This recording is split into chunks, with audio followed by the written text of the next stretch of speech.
I've just come off the Conan movies where I played a hero, and this has gone really well. The Conan movies have done really well at the box office. So I said to myself, I'm on my way to play the leading man, to be the good guy, and to be the hero. So all of a sudden, in the middle of the lunch, where we were talking about the Reese, and me playing Reese, I somehow went off the deep end with the conversation, talking about, now listen, Jim Cameron, this is what has to happen. When you hire this Terminator, he has to train blindfolded to disassemble the weapons and all this. He can never look down on what he does, and the way he draws the weapons, and when he shoots, he cannot blink, and this is how he has to walk, and this is how he has to turn like a machine. And he said to me, he says, you're really into that character. He says, why don't you play the character?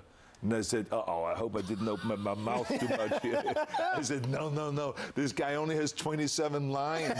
I don't want to go backwards with my career. I said, I want to be a hero. Of course, in 1984, when we shot it, everyone thought it was just science fiction. But now it has become reality, that the machines have taken over. I mean, think about it. But at least we know where you are if it all goes wrong. I know, always. I will be there to protect you. Don't you worry about anything. From start to finish, you've been involved. You're still saving the world as well. I'm still saving the world. I'm still saving the human race. So I'm going to be there no matter what. I was waiting throughout the film for the catchphrase, for the "I'll be back." But Ben was telling me even that was a phrase that wasn't in your head, that you wanted to say, "I'll be back," originally. Yeah. It was a different form of words, wasn't it? You did a lot of research. Well, Ben told me that line. Yeah, you're absolutely right, because for some reason or the other, when I said it, "I'll be back," I just felt there was this "I'll." It didn't sound strong enough that it maybe would be more machine-like saying, "I will be back." And James Cameron said, no, I just stay with "I'll be back." And I said, well, to me it sounds better, "I will be back." And he says, well, what does the script say?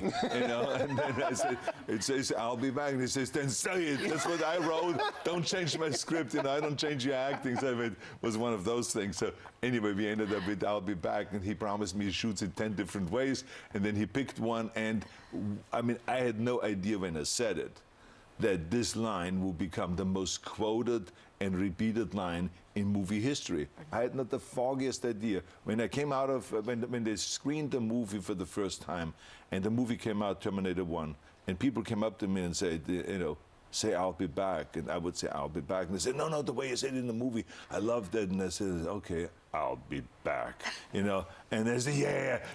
So that's when I realized that we have created something, much bigger than we ever thought it would be.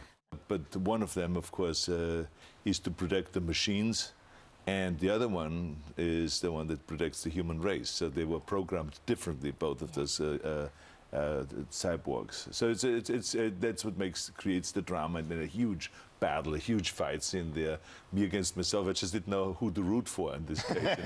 The young me or the older me or whatever. So. Arnie, is it slightly unnerving that everybody had such relish at the idea of you beating yourself up? I know. We're all desperate to see you have a fight with yourself. Oh yeah, no, absolutely. It was a great scene, because I think that also story-wise it really works, because you could see that one was sent back, which is from the original movie from 1984. And it's me. The other Terminator. So it's really script-wise, it was really well written, and the way it was executed by the director, by Alan Taylor, was really fantastic. One of the things that strikes me, and you've already mentioned, of course, the extraordinary development in special effects over the years since you filmed the first time round. How much more is done with special effects as opposed to people doing stunts? Do you see far fewer stuntmen on set, or are you under less pressure to do stunts because they can do so much computer-generated now? Everything was done in real.